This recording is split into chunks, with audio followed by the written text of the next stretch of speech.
In this video, we are going to say that the polynomial rings is an integral domain. So all these are dealt in section 3.9 polynomial rings in topics in algebra by Ian Hurston. So along with the integral domain and the division algorithm together, we have that collection to be an Euclidean domain and principal ideal domain, and in that GCD of two polynomials exists, and unique factorization theorem, and then characterization of maximal ideals. So the section will cover all this, but in this video we are going to have the definition of fx, degree of f of x. This is any polynomial in this, and then properties satisfied, few properties satisfied by degree of f of x, and then finally we are going to show that fx is an integral domain. Now we have the definition of fx. If f is a field, then this collection of polynomials a(n x bar n plus a(n minus 1 x bar n minus 1 so on plus a1x plus a0, where ai is range over capital F and n is greater than or equal to 0. In fact, it is a non-negative integer. So this collection is the set of polynomials in the indeterminate x. Now what is the difference between indeterminate x, because for variable also we use x and for this also we are using x. So here in this polynomial, indeterminate means that it has no specific value for x, whereas when we have x to be a variable, x can take specific value. So only when we evaluate the polynomial at a number, this indeterminate will behave like our variable in a function. So it is only a placeholder.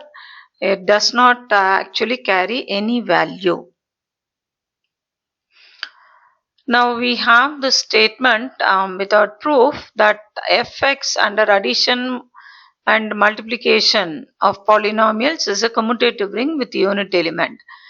So how addition is defined and how multiplication is defined, and of course how equality of two polynomials are defined are given here. Now we'll take f of x to be an nth degree polynomial and g of x to be some mth degree polynomials. First one with coefficients ai's, second one with coefficients bi's. Now we know how to add two polynomials. We can take for the sake of definiteness either n greater than m or m greater than n, or they can be equal, but here we take n to be greater than m. So when we add this, the number of elements over here is more. So but anyhow we will write all this. So here we have x bar m, so up to a0 that we have, and then bm x bar m, the second polynomial, we have this. So we have to add them by considering, see here we don't have x bar n, m is greater than n is greater than m, so here you don't have n in g of x. So we have the sum of these two to be like this, a(n x bar n plus this. Now from x bar m onwards we can group the terms, and this is how we have. Now when we multiply two polynomials, we have to have the corresponding the coefficients in this way. From here it will contribute from here as well as here. So we have an, when we consider these two, an x bar n plus and so on plus a1x plus a0, and you are multiplying that with bm x bar m plus and so on plus b1x plus b0.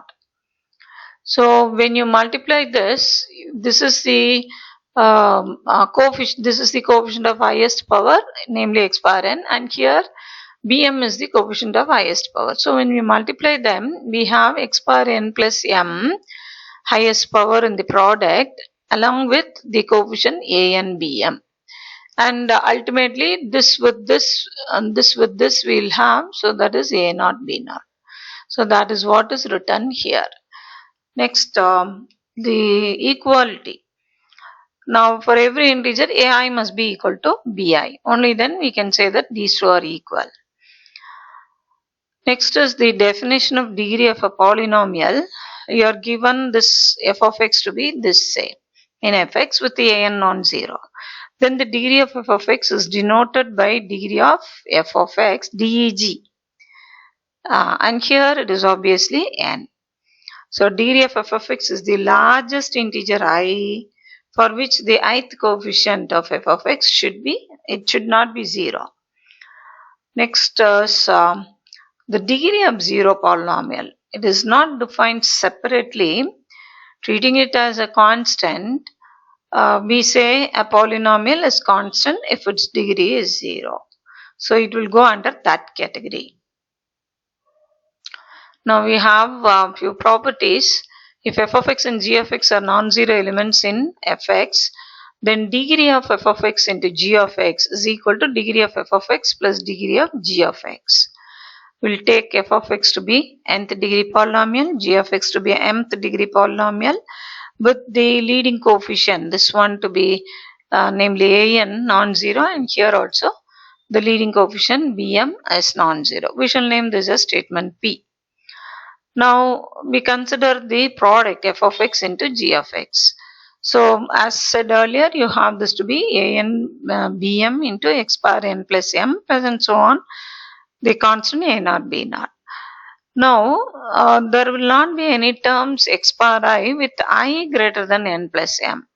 So we have like this. So do I have x power n plus m plus 1 plus 2 and so on? No, we cannot have. Right. Now we claim that this is why this has to be claimed. A and bm should not be 0. Only if we do that, we can write out the coefficient of this highest power x power n plus m. So for that we claim it. So a and bm is non-zero. Suppose the product is 0. Now all these are in f, because a polynomial over f means the coefficients are from capital F. So it is in this equation is true in f, which is an integral domain. Every field is an integral domain. So this is without 0 divisors, which means whenever you have the product to be 0, either this is 0 or this is 0. So you must have this. But here in statement P, you have said that both of them are non-zero. So we cannot have a and bm to be 0, it has to be non-zero. So when you have this to be non-zero, the degree of the highest power is n plus m or m plus n. M stands for degree of f of x and n stands for degree of g of x. So degree of fg is degree of f plus degree of g. Next we have this corollary. If f of x and g of x are non-zero elements in fx, then degree of f of x is less than or equal to degree of f of x into g of x.